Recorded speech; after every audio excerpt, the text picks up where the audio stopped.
How you talk about your product is more important than your product. And we are seeing some of the most highest stakes communication that we've seen in a while with Netflix buying Warner Brothers Discovery.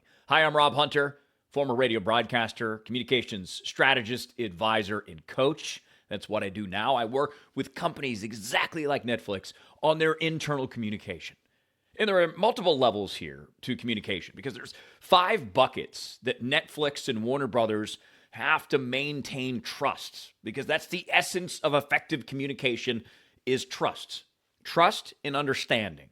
So the 5 buckets that Netflix and Warner Brothers have to manage are internally, employees. First and foremost, they want to make sure that everyone keeps doing their job, everyone stays productive, and everyone stays motivated as we head into a new year.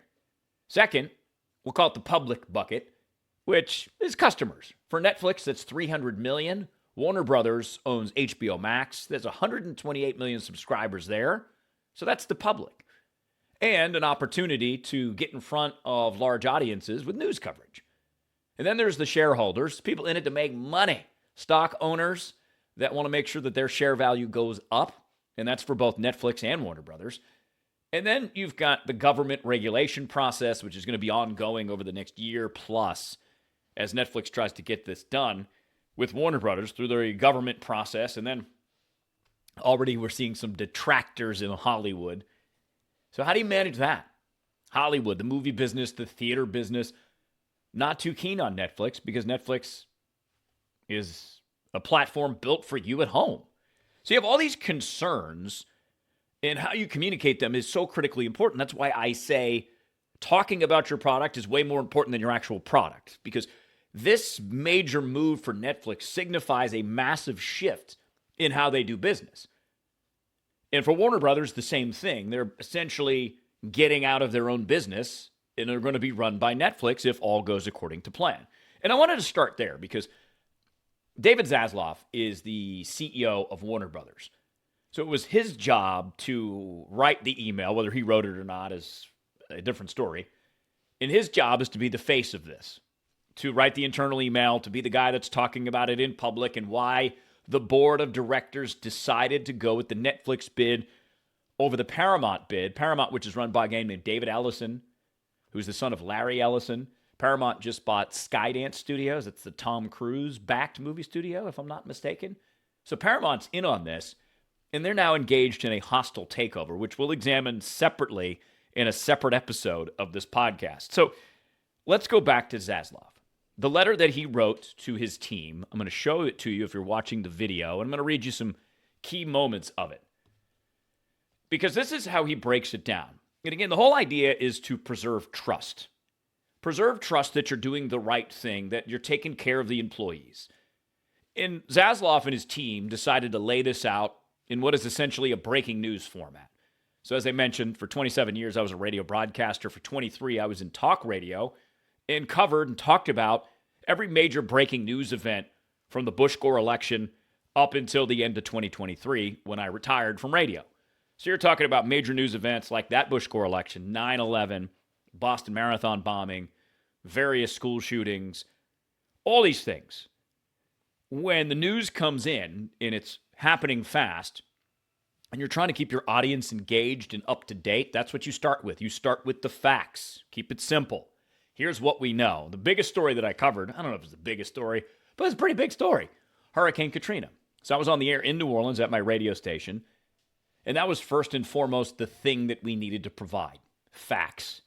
And the facts changed throughout the coverage of Hurricane Katrina, because part of it at the very beginning was getting people out of the city. So it was called contraflow, and they opened up both sides of I-10 and other highways so that people could go east and west going in the same direction, right? Or they made the east and west lanes go out, go west, and some went east. Like there was a certain point where you could go east, you could go west, and both sides of the highway would accommodate that.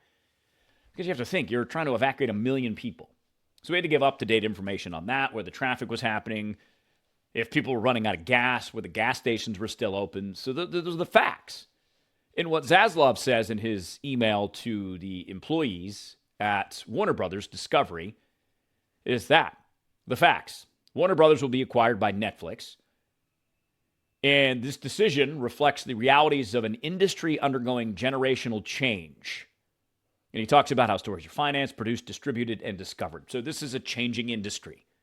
Not as many people go to the movie theater as they used to. The pandemic had major implications on that. So that's what Warner Brothers and the board is deciding to do.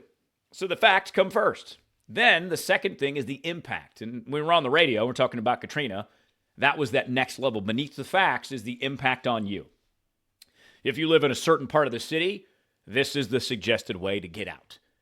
And as the storm got closer, we talked about the facts of what the winds were, the position of the storm, and the impact on where you were as you were listening, because there were certain parts of New Orleans that were being hit differently by the storm. There was more rain here, more wind here. So you'd have to keep all of those up to date so that people knew the impacts on them.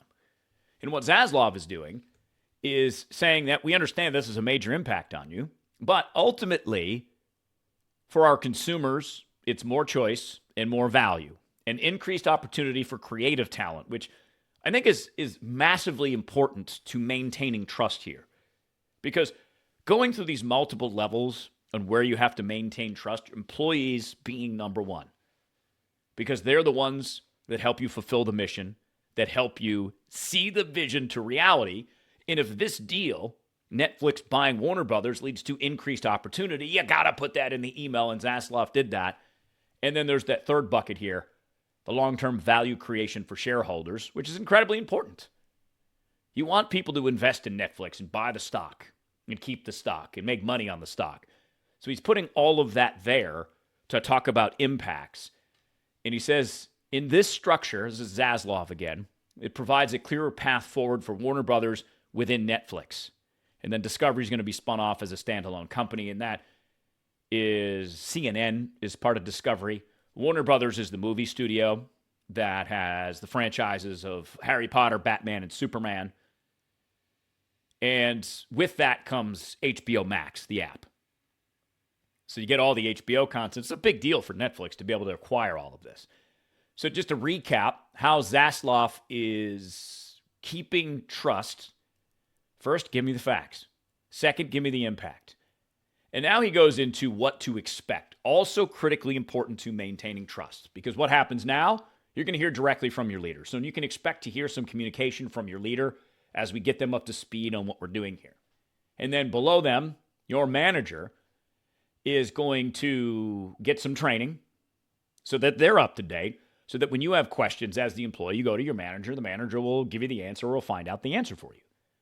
So it's important to lay that out. What happens next?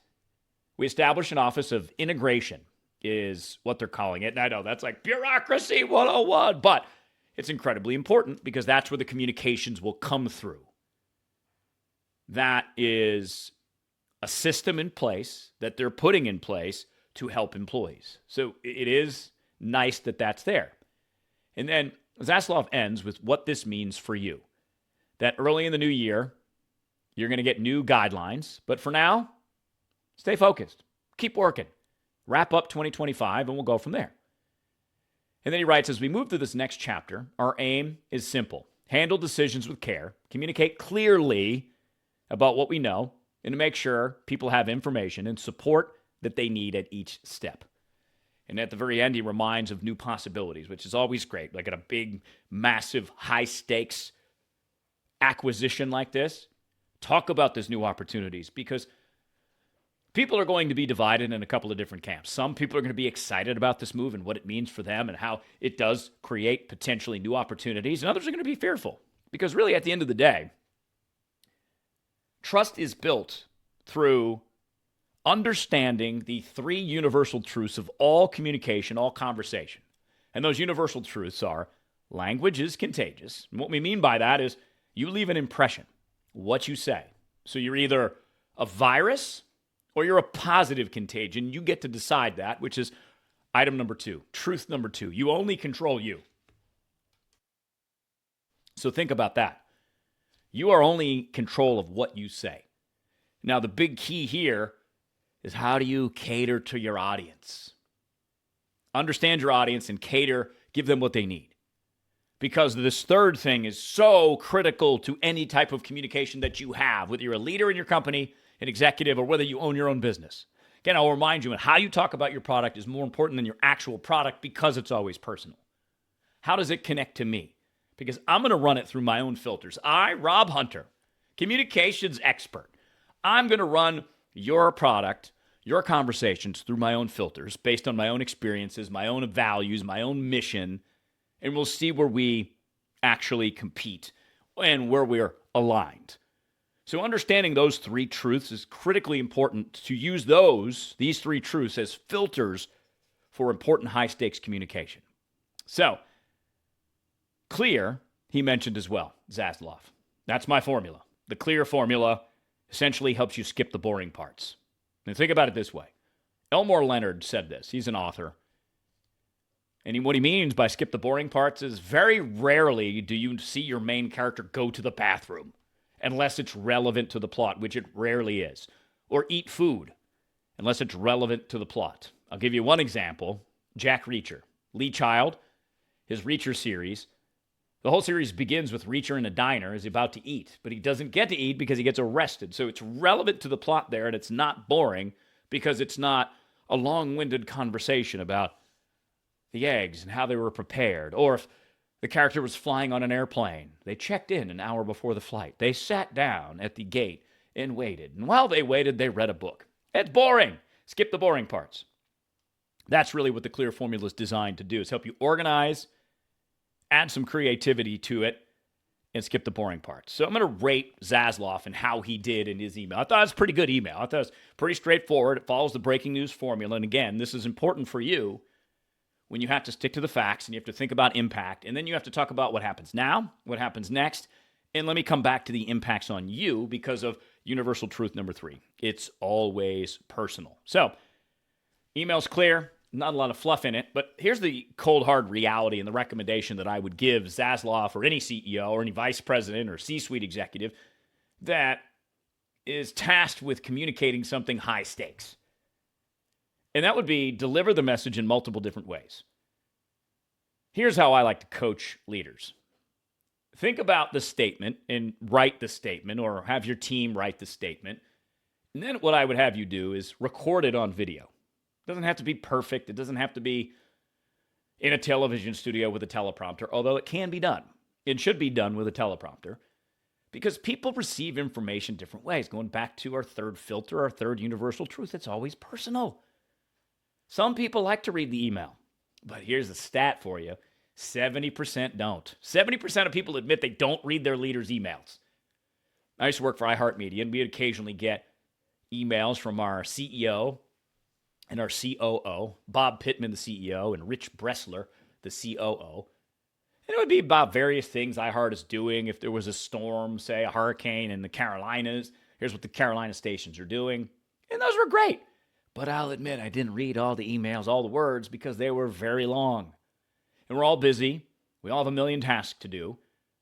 And not everybody likes to read emails and learn that way. So with the video, it gives people another option that they could pull it up on the private YouTube channel, whatever, and go through it. And here's where it gets awesome, because you can use AI to help you out. Because the third thing that I would suggest is make a bullet point list, because some people like bullet points. Then you can also use AI to maybe add a couple visuals, because some people are visual learners and they want to see some type of graphic or something that can help explain the story. And still, if you want to get really crazy and fun, you could take that video that you record, let's say it's 5 minutes, and you can make it shorter clips. Also something AI can help you with. Because what you want to do to build trust is reach all employees and how they have information. And I understand that it's more work, but more work that ties people together and builds a coalition, maintains a coalition, that's how you meet your mission and your values. So following along to recap all of this, Zaslav, as the Warner Brothers CEO, did a pretty good job with his email. I'd add a couple of different things to it, but use that breaking news format if you're in this situation. And think about trust in the 3 universal truths. I'll put them back up on the screen for you so you can see them. Language is contagious. What you say is incredibly important and leaves an impression behind. Be a positive influence, not a virus. You can only control you, so you can only say what you say. So the job here is to cater to your audience. Because it's always personal, that third universal truth, every single person's going to react differently. And if you understand your people, you can predict, anticipate how they'll react, and you can cater the message to them. So let's move over to Netflix. Ted Sarandos is the co-CEO. He is tasked with bringing this out to the public, to the customers, and to the shareholders. And I'm going to group those together in a bucket for you because they care about different things. For example, me, as a Netflix and HBO consumer, I just want it to be easy. Right now, I'm having a challenge with Netflix because there's too many choices. HBO, the same thing. So because there are so many choices, is this going to make my Netflix app in the next year, year and a half, way more complicated? So I'm not really interested in that. But is there a benefit to this? And is there a benefit to shareholders? And that's what Sarandos says. We can't stand still. We need to keep innovating and investing in stories that matter most to audiences. And that's what this deal is all about. The combination of Netflix and Warner Brothers creates a better Netflix for the long term. It sets us up for success for decades to come. The key thing here is innovate and invest in stories that matter. So what he's telling me as a Netflix customer is that you're going to get better content because we have access to a movie studio, some of the best franchises out there with Harry Potter and Batman and Superman, and then all the HBO properties. So imagine now, if you are a Netflix and HBO Max subscriber, maybe you can get it all together in a year from now. You can have a bundle. So there's some excitement there that's building trust. And as Sarandos said, in Netflix's view, buying Warner Brothers Discovery is better for them in the long term. And let's go back to innovate and invest. Here's a secondary part of how you maintain trust. Is your communication, we'll call it on brand. And what I mean by on brand, does it reinforce the mission? Does it reinforce the company values? And does your communication, what you're saying in public, again, more important than your product, what you say about your product, how does it tie into your culture? So let's talk Netflix for just a second here, because Netflix's stated mission is to entertain the world. Pretty lofty, ambitious mission. I love that. Because for an employee of Netflix, whether you're a content creator, you're working behind the scenes, I don't know what they do over there, you can ask yourself a simple question. Am I doing something now designed to entertain the world? And if the answer is yes, you feel good about it. If not, well, maybe you can do something about it. So the mission is to entertain the world. Does Sarandos' statement tie into that mission? Yes, it does. Stating it plainly, that we're going to invest in stories that matter to entertain the world. Their values are centered around this dream team concept. Netflix likes to think of themselves like the 92 Olympic team, the one where the NBA players are first allowed to play in the amateur Olympic Games, and the American team just dominated. Michael Jordan and Larry Bird and Magic Johnson and Charles Barkley, the 11 or 12 best players in the NBA on one team? Ridiculous. And they stomped everybody and got a gold medal. That's what Netflix aspires to be, is to overpay the best talent and keep the best talent and operate like a dream team. And their cultural value that they've stated is people over process, which ties into their values. But in order to maintain that culture, are you doing the same thing here? Because there's some fear and then some worry, whether you're in Warner Brothers or Netflix, because there's always one question. What does it mean for me? Exactly. And what Zaslav said to Warner Brothers is, well, we don't know yet. Stay tuned. Everything is operating as normal right now, and we'll continue to keep you up to date as we continue to go on. So really good first attempts by Zaslav and Sarandos to build trust. But there's the opposite side of this coin. And we won't really get into government now because this is going to be a long process and it gets political. And there's a lot of layers to that. But how Netflix handles this and what they say in public is going to be legally sound. It's going to be boring.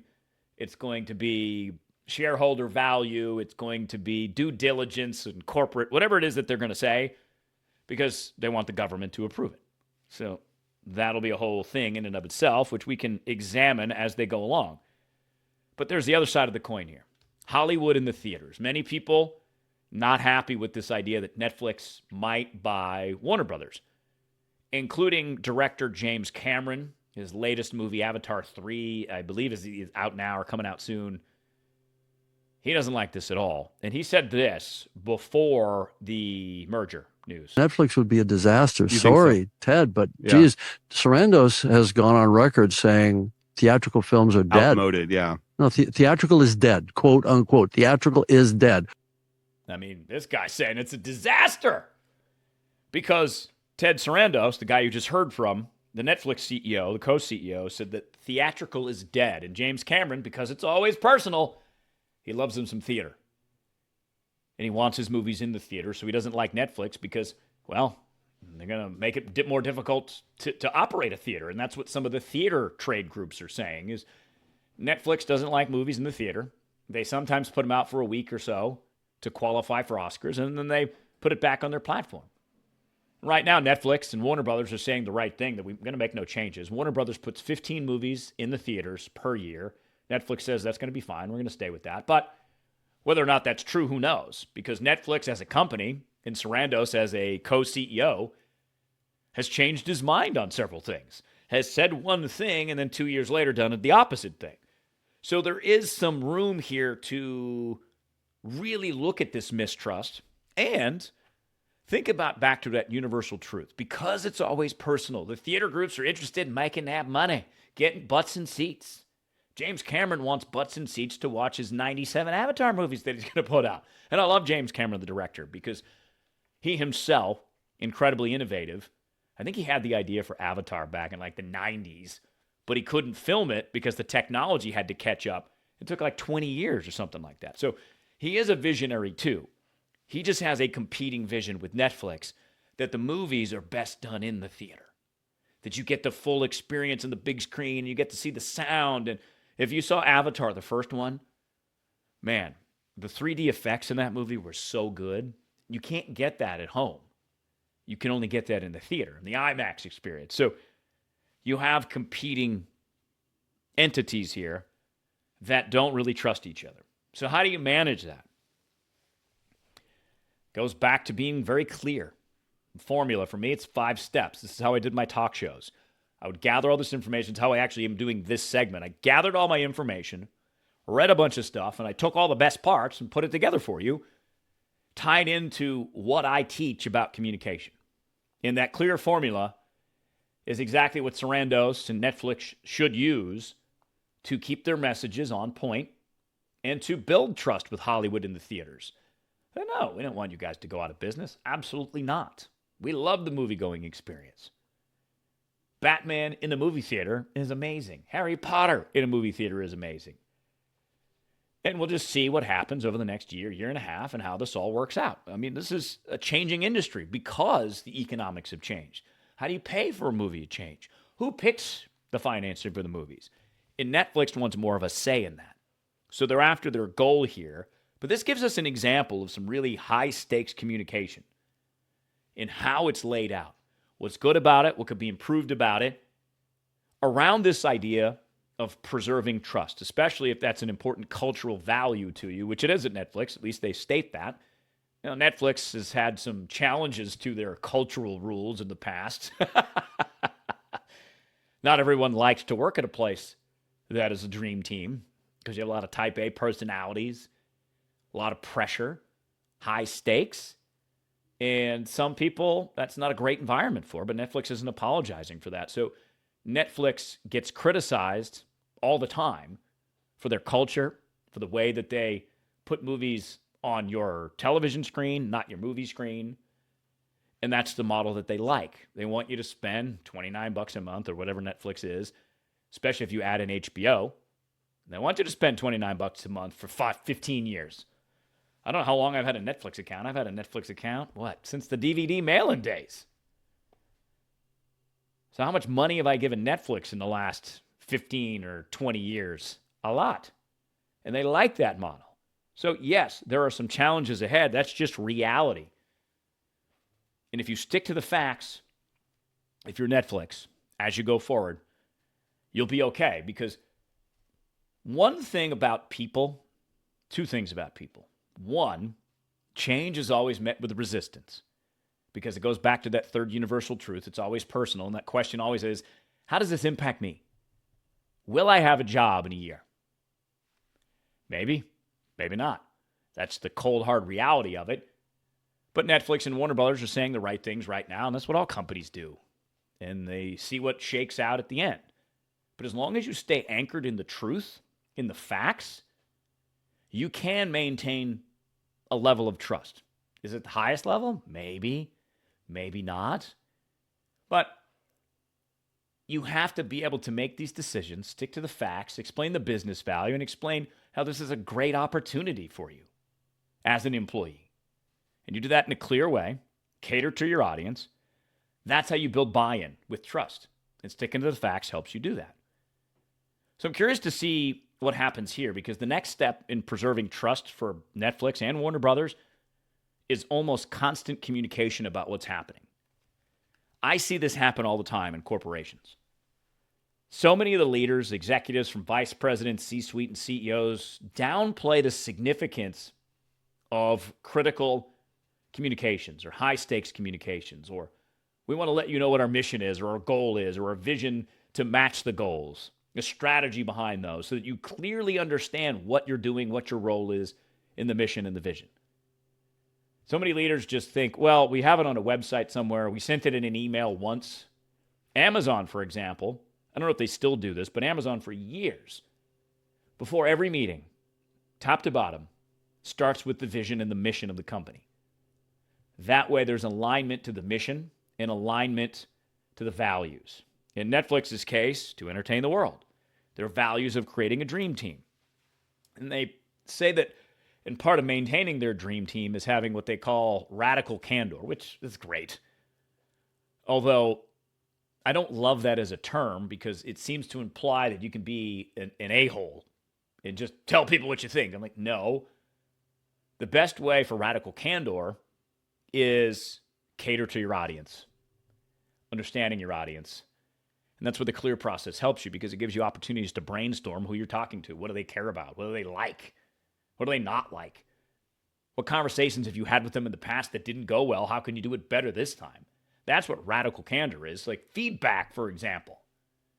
There are ways to deliver tough feedback that aren't so tough sounding that actually get buy-in to get the person to do what you need them to do. That's how I did it. I always catered to the audience, just like I did on the radio shows. Instead of having thousands of people listen to me on the radio station, I had a one-on-one conversation. It's still an audience. And I still approached it the same way. I created a segment. That's how we think in radio. What am I saying in this segment? What am I saying to you right now? This is all about communication. And this deal will get done, or it won't, because, well, there's politics. That'll be a side note here for sure. But by how and large Warner Brothers and Netflix discuss this deal, because it goes back to the initial point. You have a product. Your product is awesome. People benefit from your product. But how you talk about that product and how you tie it to those benefits, because that's what we all want at the end of the day. We want our own benefits. So if you can do that, that is how you grow. Your business grows. Your career grows. All right here in how you communicate it. Once again, my name is Rob Hunter. Thank you for being here with us. Former radio broadcaster, communications advisor, strategist, and coach. Find out more at robhunter.me. Do corporate workshops to help teams align, because these issues can get really tricky. In values can get really tricky. In mission can get really muddled, and teams don't know what to do.